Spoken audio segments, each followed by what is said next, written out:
Well, I'm just so excited to be here with each of you this morning. Like Elizabeth said, this is a story that God has used to speak into my life in a powerful way. And so as I was preparing for this morning, there were several times, I'm going to do it again, where I just wept, remembering the moment where I encountered God through this story. And so I just it just feels special to me to get to share my takeaways from it and what the Lord showed me in it. So thank you, Elizabeth, for giving me the opportunity to do this. We are going through a series right now called Journey at the Church. And this morning we're going to talk about the God who sees and redeems. And when my oldest son, Micah, was about 4 years old, he was just this cute little guy, blonde hair, blue eyes, big old cheeks. He was just so cute. And we were at my parents' house, and I was babysitting my nephew Dylan, and I had Katie, and she was just a baby at that time. And we were outside at their house playing on this little like play structure swing set thing they had. And they had this monkey bars that were only about so high off the ground. They weren't very high. And Micah was climbing up to go across the monkey bars. And he gets going across, one arm after another, and his little body is swinging like your body swings when you go across monkey bars. But something happened when his body was swinging one way. He lost his grip on the rung that he was holding on to, right as his body is like parallel with the ground. And so he just falls straight down. And again, it wasn't very high, so I didn't think he got hurt very much, other than just a little bit banged up. But he happened to land on his arm. And he started crying, and as I got closer and he rolled over and he stood up, my heart just dropped to the ground and back up again because I noticed that his forearm was bending the wrong way. And so I just scooped him up, and Dylan and my little baby Katie, and we load into our minivan and we take off for the ER. Well, Micah is screaming, and then after a little while, I notice it's quiet. And so I turn around and I look at him, and he is white as a sheet, and he's just sitting there. And I'm like, uh-oh, we're in shock now. And so luckily, I pull into the ER about that time. We get out of the car, we go into the doors, and the nurses and everybody there, they recognized right away what was happening, and they took us right back. And then Kevin gets there, and my sister gets there, and she takes the other kids, and Kevin comes back to the ER room with me, and we're there with Micah. And they are treating him for shock, and then they take x-rays of his arm, and the doctor comes in a little while, and he shows us the x-rays, and he says, right here, the bone is starting to poke through the skin. And he goes, we're going to have to set the bone. And when he said that, I don't know what I was expecting they were going to have to do, but when he said that, I was just shocked. I was speechless, because I couldn't imagine my cute little boy going through any more pain. And so I just stood there, and I was unable to say anything as that thought just registered with me. Have you guys ever been in a circumstance like that where you have felt shocked and speechless by something that's happened? Yeah. Maybe you got a pink slip at school, or maybe you received divorce papers, or maybe you got a phone call with some unexpected news. Or maybe there's something else that you're thinking of right now as you're thinking about what that feeling of shock and speechlessness has brought up in your life. We're going to learn about a lady today named Hagar who encountered God in a really big way. And it left her shocked and speechless. And it changed her life forever. And we're going to learn how God, he comes and finds us in our brokenness, and he invites us into a new way with him. And we're picking up our story in Genesis 16. And this chapter opens with waiting. But this isn't the everyday kind of waiting that we experience where we're waiting in line at the DMV, or we're waiting to find if we made the sports team. This is the kind of waiting that makes your heart sick. This is the kind of waiting that leaves you with a feeling of desperation. And you start looking around for how I can take matters into my own hands. It's that kind of difficult place that we are entering back into this story.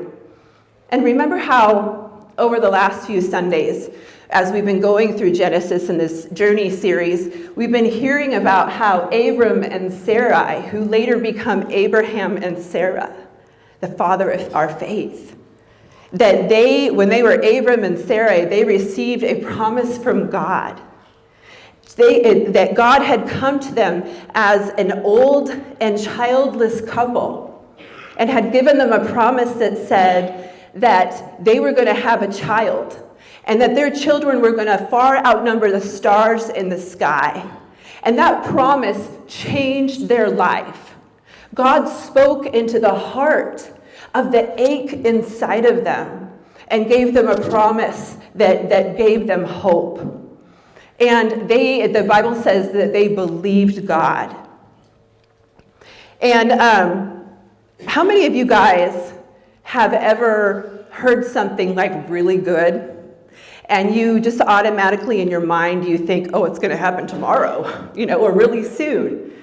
But how many of you know that when the days stretch on and they become years, that sometimes discouragement can settle in? I know times when I have had those extended times of waiting where I'm beginning to wonder, like, God, where are you? Did I hear you right? Did I miss something somewhere?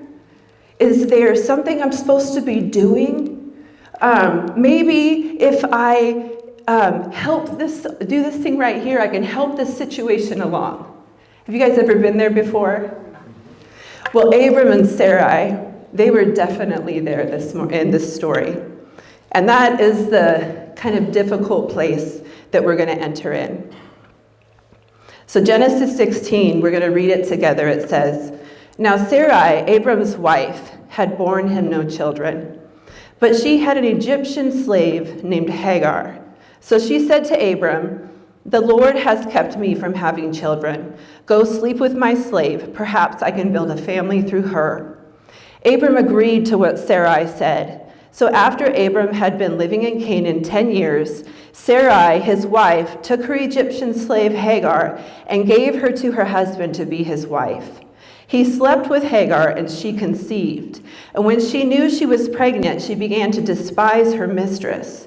Then Sarai said to Abram, 'You are responsible for the wrong I am suffering. I put my slave in your arms, and now that she knows she is pregnant, she despises me. May the Lord judge between you and me.' 'Your slave is in your hands,' Abram said. 'Do whatever you think is best.' So then Sarai mistreated Hagar, so she fled from her.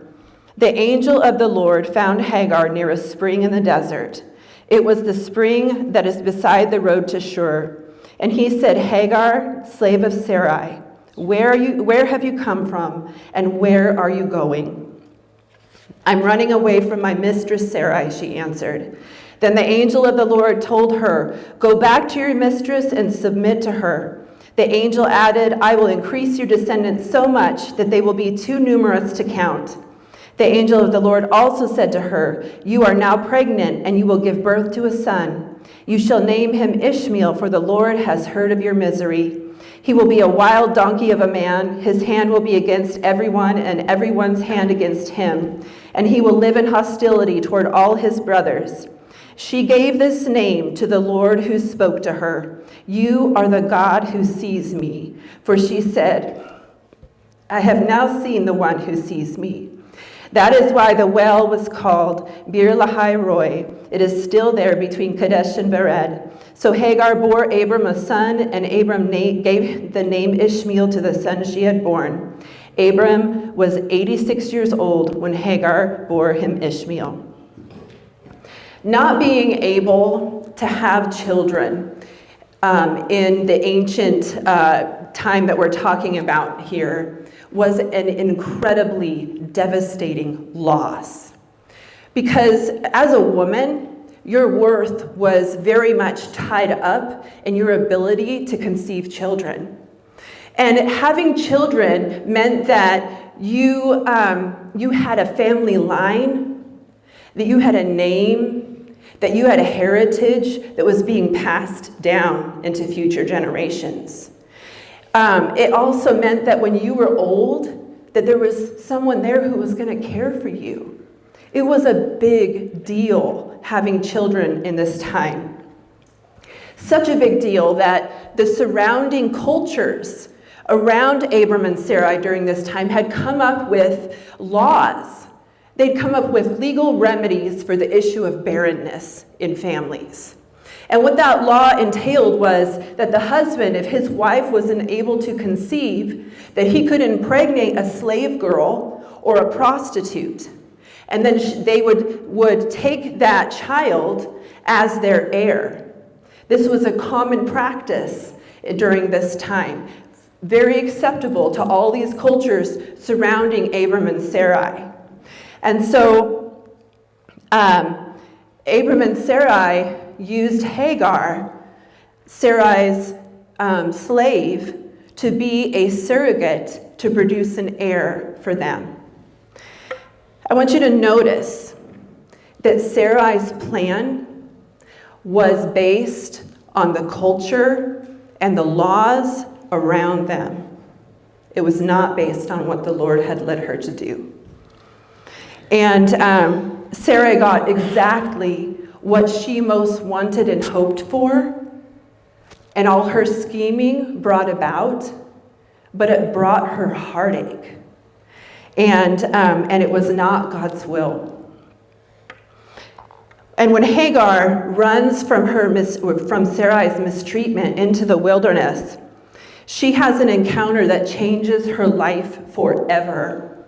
And it begins with a curious question. Because in verses 7 and 8, when the angel comes to Hagar at that stream, he asks her, Hagar, slave of Sarai, where have you come from, and where are you going? And when we first look at that question, if we're just doing a quick read through of the story, it would be really easy to think that he's just asking her, like, where'd you come from? What city are you from? Like her physical location. But if we sit in that question a little bit more, we'll find that that's not at all what he's asking her. Because he's not asking her about her physical location. He's asking her about her location right here. We know this because of Sarai's response. Because when she says, I'm running away from my mistress Sarai, Hagar's not giving a physical location answer. Because she is answering, she's recognized that this question is much deeper than that.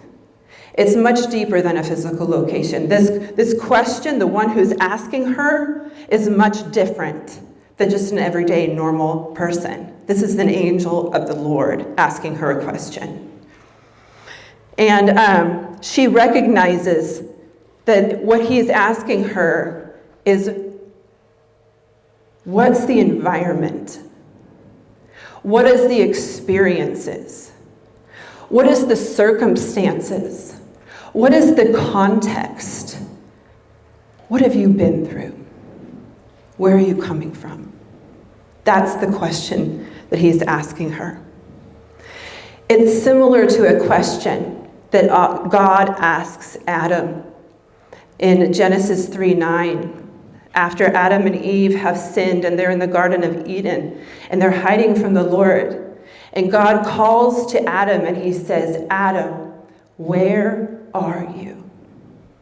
Do you think that he's wondering what bush he's hiding behind? Or do you think that this question too is much deeper? Because I think that it's describing the utter ripping of the relationship that God designed for all of us to live in, and the disconnection that took its place. And I wonder if a better or another way to phrase both of these questions from both of these stories is to ask, what has been broken? What has been broken? And God's question to Hagar is an invitation for her to be vulnerable about what has been broken in her life.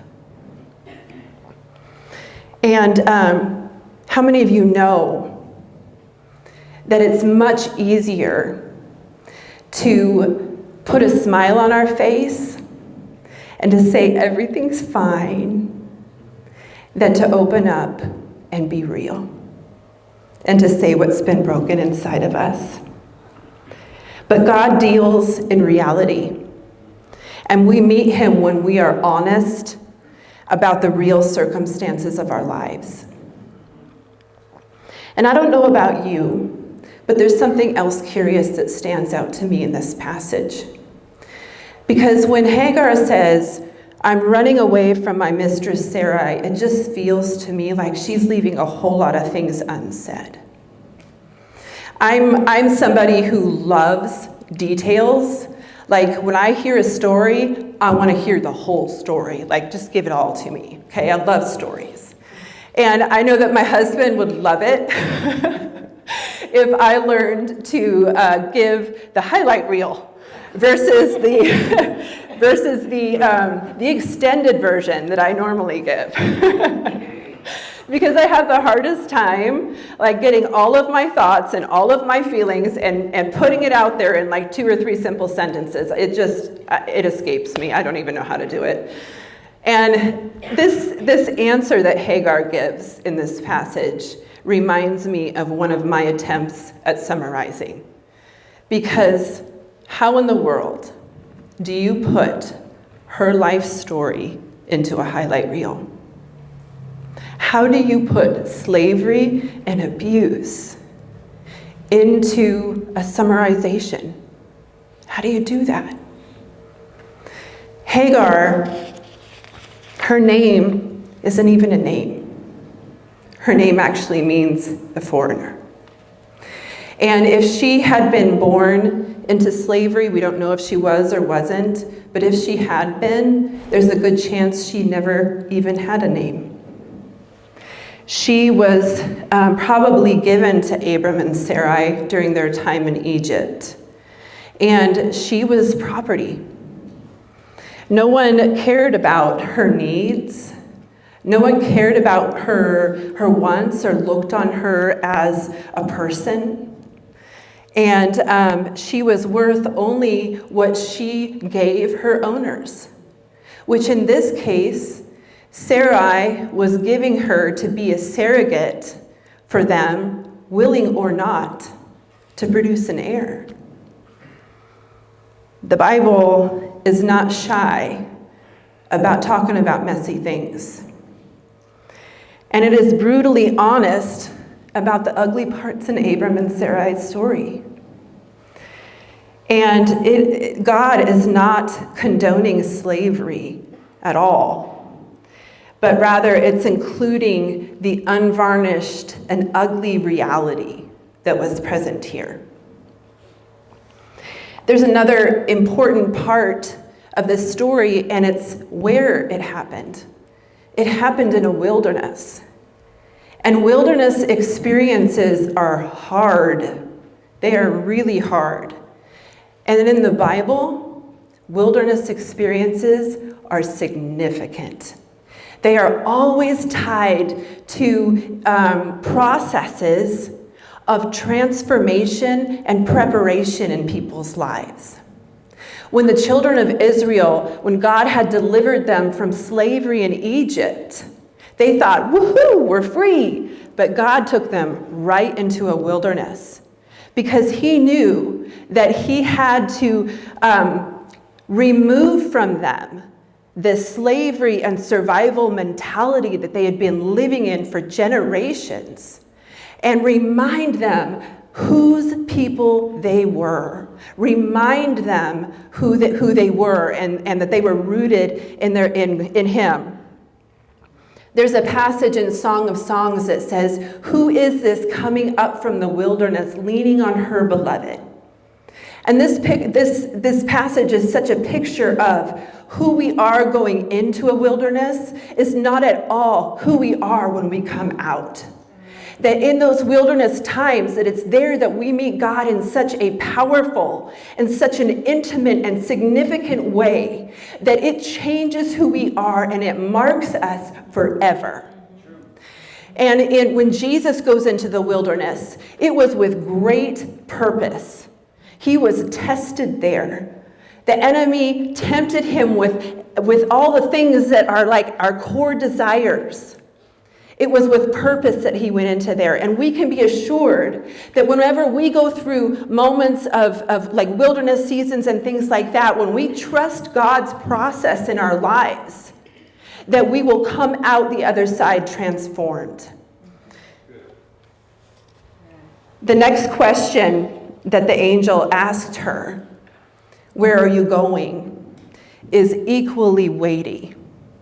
It reminds me of a question that my counselor used to ask me, which is, "How's that working out for you?" Yeah, we love that one, huh? Where are you going also causes us to chew on the possibility that God has another way. And I think that Hagar was beginning to pick up on this, that God had another way. But what he had for her and what he was going to ask her was not at all what she expected. In verse 9, it says, "Then the angel of the Lord told her, 'Go back to your mistress and submit to her.' The angel added, 'I will increase your descendants so much that they will be too numerous to count.' The angel of the Lord also said to her, 'You are now pregnant, and you will give birth to a son. You shall name him Ishmael, for the Lord has heard of your misery.'" There is an interesting pause in between the place where God tells her to go back and where he gives her a promise. And usually when there's a pause in a conversation like that, it's usually because we're meant to respond.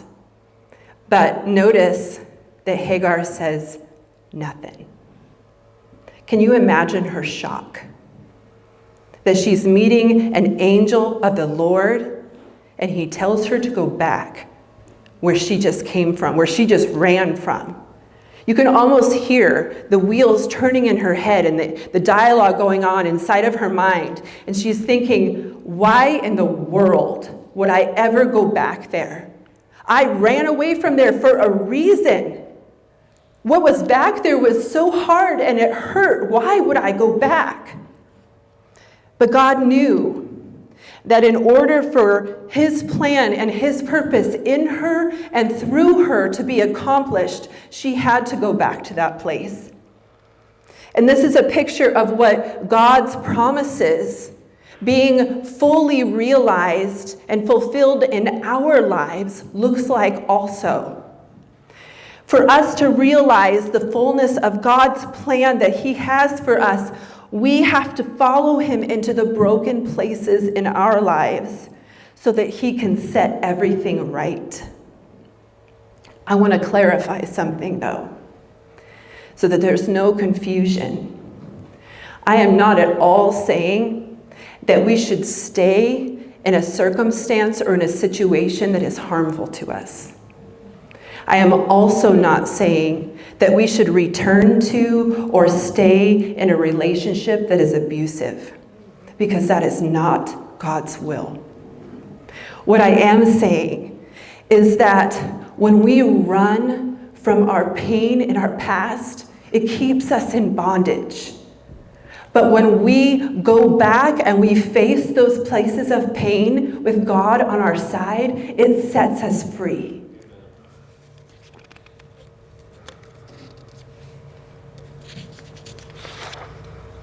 Last week, Elizabeth was talking about the word shalom and how shalom means peace. But it's not just any kind of peace. It's a kind of peace that when it comes, it sets all things right. Nothing missing, nothing broken in our lives. That's the kind of peace that Jesus suffered and died and rose so that he could give us his shalom peace and set everything right in our lives that has been broken. And just as God had a much bigger picture in mind for Abraham and Sarai and for Hagar, God has a much bigger picture in mind for each of us. And Hagar was willing to go back to this place of pain because she was so moved by this encounter that she had with God, that it had so changed her, so impacted her, that she was willing to go back into the broken places and face those things because the promise that God had given her filled her with hope. And she did not go back with her head hanging low. She was going back in awe and in wonder. And we know this because she named God.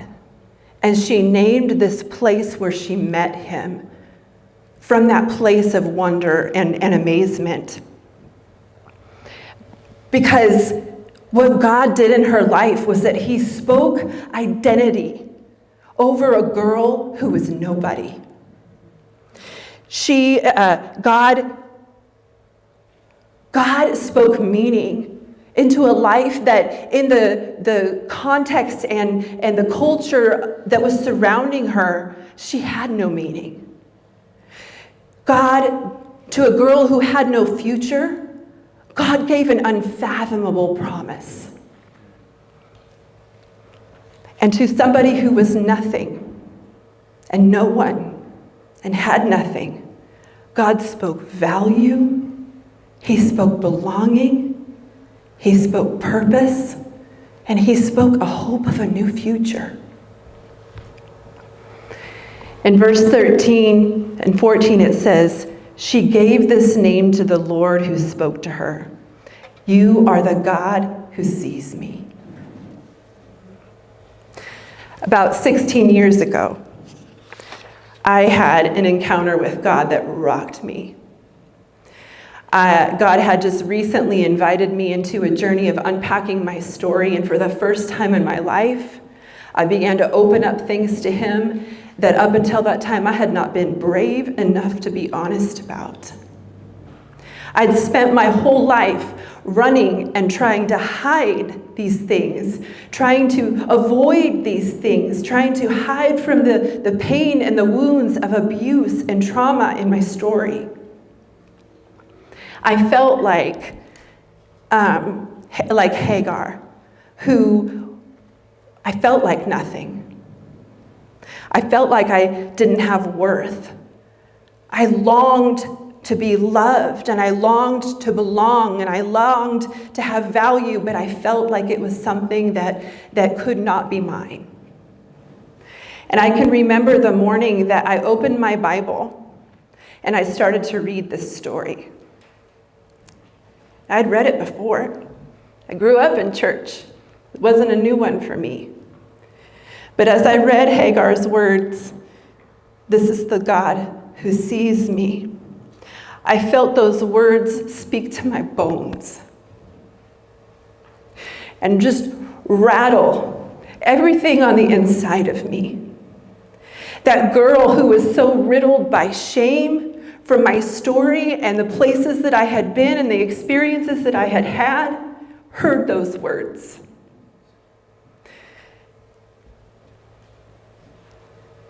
Every part of me heard that. I heard God speak to my soul, "I see you." Every moment of abuse, every tear, everything, he saw me. And God knew that what was at the core of my ache and my longing was to be seen, to be known, to be loved and valued. And he knew how powerful me hearing him say, "I see you," would be. And this longing is not something that's unique to me. When I sit with other people and they share their stories with me, and I often will ask them, how were you feeling when you went through that? And so many times I hear them say, "No one saw me." God knows that being seen is one of the core needs of a human being. It's so important and significant. It's part of us feeling valued, that we belong, that we're connected. And God made us to live inside of relationships that way, that relationship with him and relationship with others. And he designed us to live in that intimate relationship with him and with others that is intimate and it is deep, where we are seen and we are known. And one of the definitions that I love for the word intimacy is, "Into me you see." And that's what our yes to God looks like. It's giving God permission to come into all the places in our life, not just the presentable ones. God wants to come into the broken and the shattered places in us. He wants to come into the wilderness places of our soul, into the hidden places. And he wants to speak over every single place. "I see you. I see you."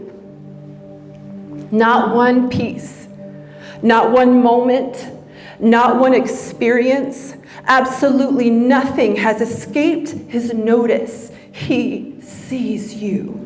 He sees you. And he longs to gather all of those pieces from your story, pull them all together and put them back together again, but not to what you used to be, but to who he has always called you and made you to be.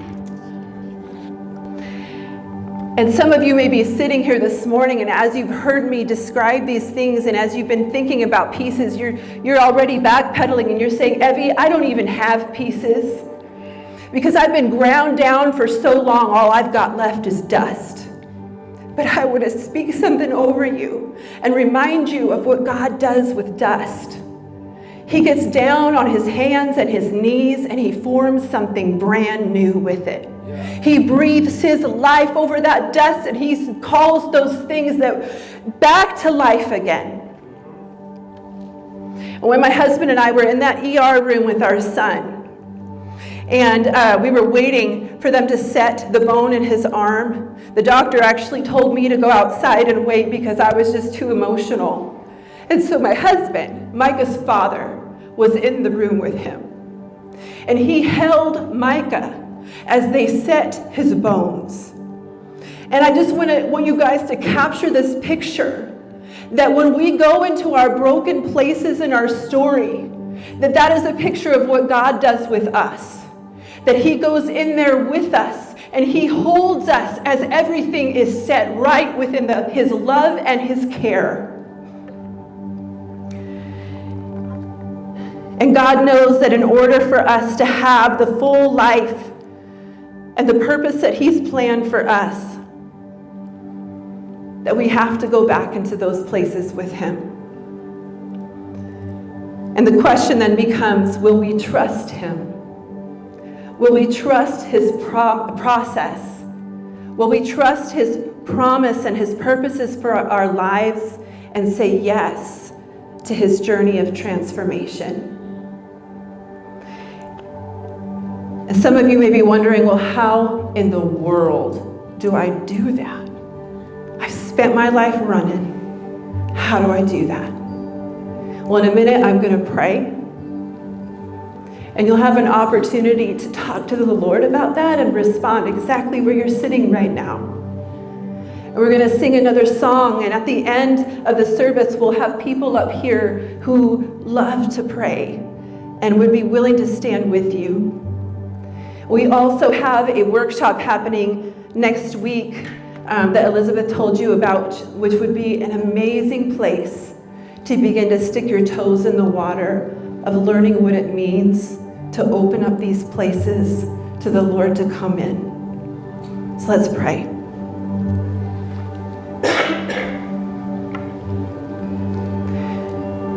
Father, you are such a good Father that you come into the rooms of our brokenness, Lord, and you hold us. And you set everything right. Everything right. There is nothing that is too hard for you. Your arm is not too short that it can't save. If you're here today and you feel the Lord stirring in you some things in your life that need his touch, that need healing, I want to invite you just to turn your hands upward towards him this morning. Lord, you see these hands. You see these hearts. You see the wildernesses that are present in this room. You see the dust. You see the shattered pieces. You see all of the broken things we're holding, God. And Lord, with our open hands, we invite you to come into the middle with us. It's not been working out for us very well, Lord. But we want to say yes to your new way. We want to say yes to your process, even though, Lord, we know it might be hard. We say yes. Because, God, you give us a hope and a future that we can't have on our own. Thank you for loving us, Jesus. That you gave us this. That you gave us shalom. And that you never stop coming for us. You never stop coming into our brokenness with us, Lord. You never stop running after us to set everything right. We love you. We thank you. In Jesus' name, amen.